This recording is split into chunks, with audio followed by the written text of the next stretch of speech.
What's going on YouTube? It's your boy Lvgit, man. We got the house of highlights right here. Misclicked. Didn't mean to click that, but we got it right here. 2 minutes ago. They literally just dropped it. I haven't watched it yet. Paul George, you shot 6 for 18, missed 8 threes, 2 for 10, 6 for 18. But you were podcasting mid fucking playoffs instead of being locked in. You want to podcast and all that during the playoffs, bro. I gotta hear what you gotta say, my nigga. I need to hear what you have to say, bro, about this fucking loss. It's every year with you, Paul. It's every year. Look at the quality is even trash. That's how early I am. After fighting to get those stops. The same question we asked Ty Lue after fighting to get those stops and buckets to tie things up at the half. What was the biggest difference in that third quarter to be outscored by 15? I just thought we came out. We had some, tough plays that gave them momentum, I thought, to start the third. I thought that point on we were looking behind. Obviously, really great regular season. Got you to this point. Hopes of a deep postseason run. What's the level of disappointment due to injuries and the series not going your way? High. You always prepare, especially when you are in that small group of teams that have a chance, and you don't quite get everything out of everything that you put into it. It's frustrating, Devastating. but we didn't do enough to move on, and that's on us. I think James is obviously a significant change to this team. You shot very high from the field, from the free throw line this year. Just how do you evaluate yourself this season? The season you had? I thought I had a solid season. I thought I had a solid season. Or what does this team, It need really to hurts do to watch this, man, because I watched Paul George growing up in that Eastern Conference Final Series when this man posterized Birdman in the playoffs, bro, and just to see his explosiveness decrease, his handles, he just don't got that anymore, man. But he did break his leg in the Olympics. Got to cut him some slack, but it hurts to see this, man. take another step? It's hard considering you guys are older. You guys need to kind of hang on to what you have, but looking at evaluating everything, where do you look at areas of improvement? Not really sure yet. Obviously, we are getting older,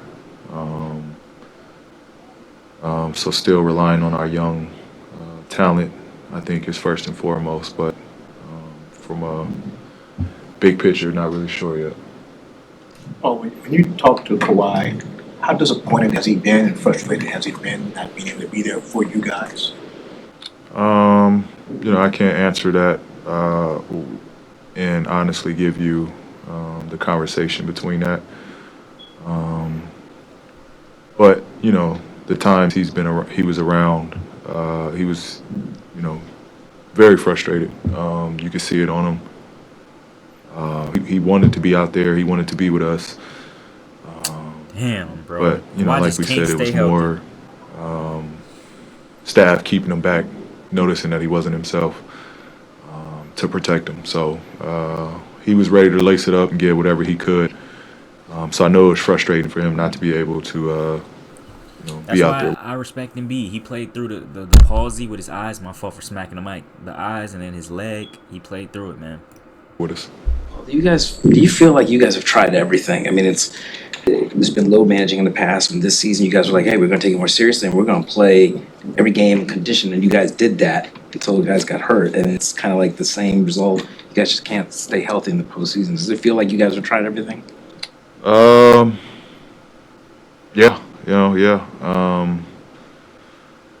But I mean, that's this is a brutal sport we play. It's what we sign up for. You put your body on the line on a nightly basis.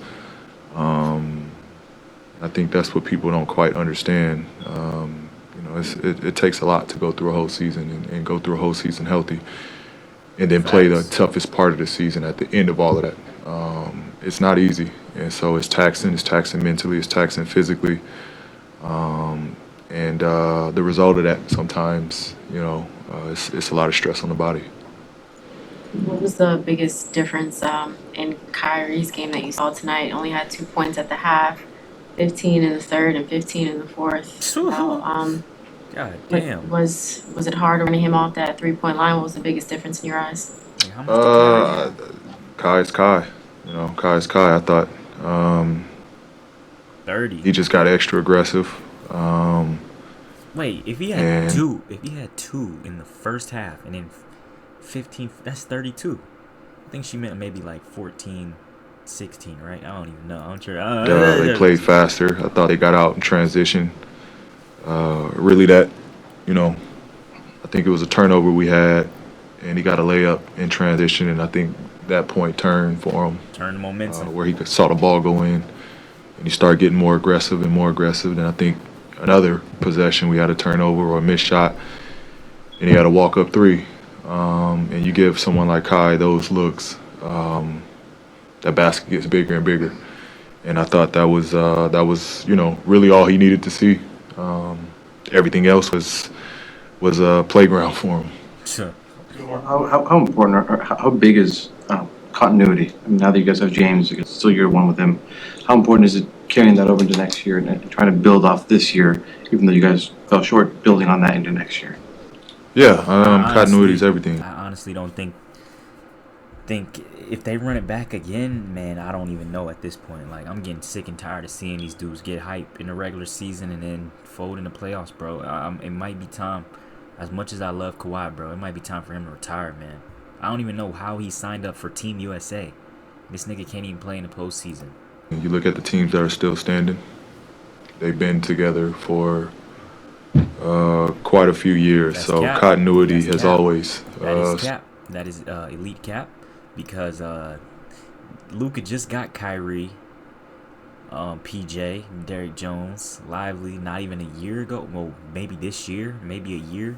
And you and Kawhi been together for fucking 5 years now, but Kawhi didn't play, of course. But still, man, like, it's no more excuses at this point for these dudes, bro. Like, I feel sorry for him. Stood. He's going to be one of those greats that just retires without a ring, like Tracy McGrady, Allen Iverson, just the greats that retire without a ring, man. And giving teams Carmelo. the best chance when, the guys are used to one another. There's chemistry there. You'd rather be Every team podcasting that's than still building standing right chemistry, now man. has been together for quite some time. So that is one thing, we got to, go through a season of learning each other, learning how to play, learning how to, adjust off one another. We had that this year.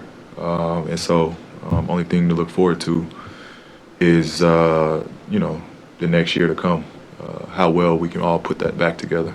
Do you view yourself when you being here long term with Kawhi, with James, with the rest of the guys? Somewhat. Do you view yourself as being here long term with Kawhi, with James, with the rest of the guys? Yeah, if it works that way, absolutely. Wow. Do y'all think the Clippers will want him back after all these playoff failures every year? Biggest advocate for Russ over his time even before coming here. And, with the season he had, he always talk about his sacrifice in particular. So, when you look at his situation and everything, like, how are you supporting him? How are you talking to him about, your part of the future? About my part of the future? About his part, your part. Like, how are y'all, going to plan on, having those conversations? I'm not even focused on that yet. I got a lot to kind of digest myself. So I haven't even got to that yet. Look forward to, kind of going back. Just letting everything kind of decompress. Talk to my family. Be around family, support. And then address, the next step. But yeah, that's just not where I'm there. I'm not there yet. Just to continue on the continuity thing, like, when you guys had that great stretch in January, December, whatever it was, 26-5, like, did that feel like you, James, Kawhi, did that feel like you've reached the peak? Did you feel like it was even more you could reach at that point? Like, how did you guys, looking back on that, how do you kind of view that What stretch question and is how that? great you guys were playing? We played great. I thought we played great down that stretch. We had good wins. We had not necessarily bad wins, but wins that we had to grind out. We had some ugly wins in that stretch. But I thought we prioritized winning more than anything, and we had great stretches of showing that. And I thought that was a team, that was going to stand the test of time. But obviously that was a healthier version of us, and not to make excuses or again look at can't find the word. Sorry, but not to look at or to say that's a victory. Not taking victory wins or none of that. Huh? But that was a healthier version of us, and going through that stretch, we felt good about it. Coming late, playing late into the season, we felt that was going to be the team that we were going to show. Thanks, guys. Appreciate it. Damn, man. It's over, and it's over, and it's far from over. All right. Anybody else? Harden? Harden, what you got to say, Harden? No Harden? Post-game interview, Game 6.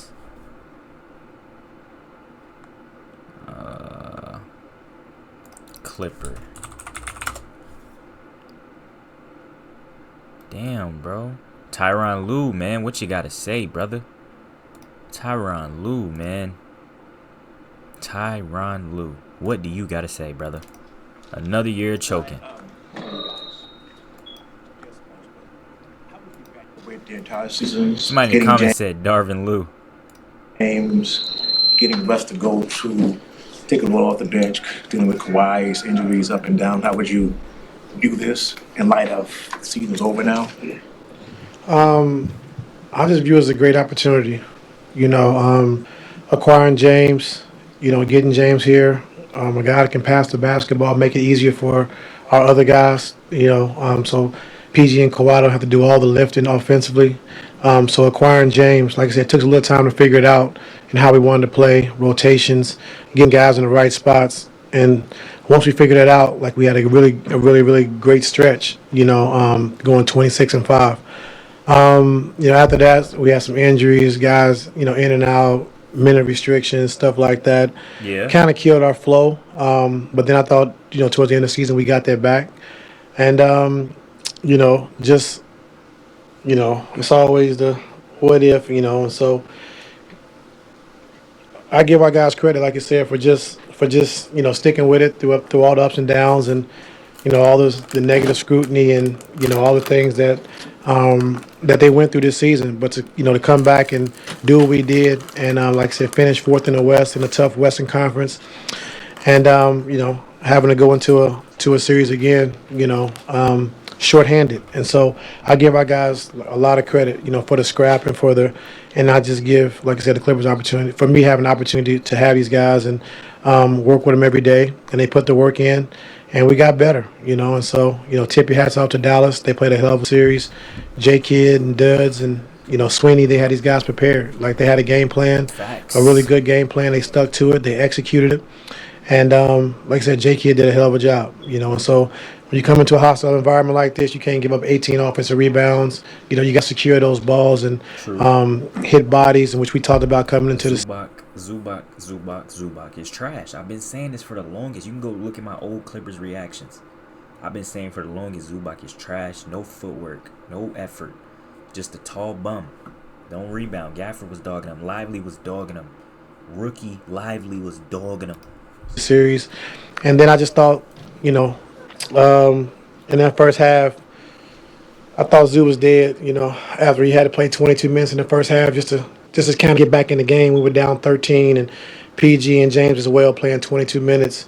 It caught up with us, and you saw that, in the third quarter, into the fourth, that, we just ran out of gas, and so Kyrie, excellent performance in the second half, only having 2 at halftime, ended up with 28. I thought we did a good job mixing up our coverages, with Luka trying to keep him off balance. But overall, like I said, I'm proud of my guys, and I'm happy. I was happy, for the opportunity, and I'm happy to work the guys put in to get to this point. After you touched on some of this, but after getting some stops and buckets to tie things up at the half, what was that biggest difference, particularly in that third quarter, to go down? Came out, had 3 out of 4 bad possessions, turned the ball over. They got a couple easy ones in transition, and we just wasn't sharp, offensively, which allowed them to get out in transition, get a couple steals, get a couple easy baskets, and then they went up 8, and they kind of had the momentum from there. I think Kyrie had 15 at the end of the third and then ended the game with 30. What was so hard about defending him, particularly behind the arc? We didn't do a good job. We didn't do a good job. We understand that, Luka's gonna get his. He's gonna, if you double team and blitz him, he's gonna pick you apart. And we just figured that, the guy we wanted to try to take out of the series was Kyrie. And we had him in the half court. We did a good job, but in the second half, this game, I think, like I said, J-Kid did a great job of just giving him space, letting him play one-on-one. We're supposed to be firing, trying to get the ball out of his hands, but he's so quick and shifty. He was able to reject, get baseline, which we was firing from the middle. And so it was tough on us, And so, Kyrie just felt. You just can't game plan against this nigga, bro. Like, he was trying stuff to stop him. He just tortured him, man. It's hard. This nigga Kyrie, man. Special player. I've already said that. So and has no offensive weaknesses. He can do everything on the floor. Everything. And he had a really big second half to prepare the team to a win. You mentioned what if again, and that's one thing you've always said, like, hey, when we have our guys healthy, we haven't lost a series yet. This year you guys took a different approach. I mean, you didn't load manage. You guys worked hard. You did all the conditioning and everything. Is there anything in your head that you can think of what can I do to just have this? I'm going back to load management. He's laughing about it. No, I mean, our guys, man, like I said, start training camp. Wait, did he our really guys answer that with a straight face? To just have this I'm going back to load management. How can he just laugh? No, I mean, a our guys, loss man, like I that, said, start training camp. Our guys really had in their mind and had a mindset that, we're going to take this season serious. We're going to play until we're hurt and we can't play. And so I give our guys credit. PG and Kawhi, that's the most they played since they've been since, I guess, the first year or whatever. But, those guys played every night, and so we needed that. We needed the chemistry. We needed those guys to be on the floor. And so they did that for us. And so, it's unfortunate that we ain't the only team that's going through it. There's a lot of teams that, have their players out and their best players out. And so that's no excuse. Like you said, we had 3 weeks to prepare and play without Kawhi. We knew how we wanted to play. We knew the format. We had the blueprint. And, even as hard as it is, our guys did a good job of fighting through it, and damn, man. That's tough, man. I got to hear Harden, man. What the hell Harden got to say about this, bro? Of course, Harden doesn't get an interview. Where is Harden's interview? This dude rejected the media? Damn, man. But that's gonna wrap this one up, man. Hopefully y'all enjoy it. It's just sad, man. It's really sad, man. PG, Harden, Russ, they all gonna retire without a ring, man. Let me see if Russell Westbrook got anything to say. Nope, not a damn thing. That's gonna wrap this one up, man. Hopefully y'all enjoy it. I'm out.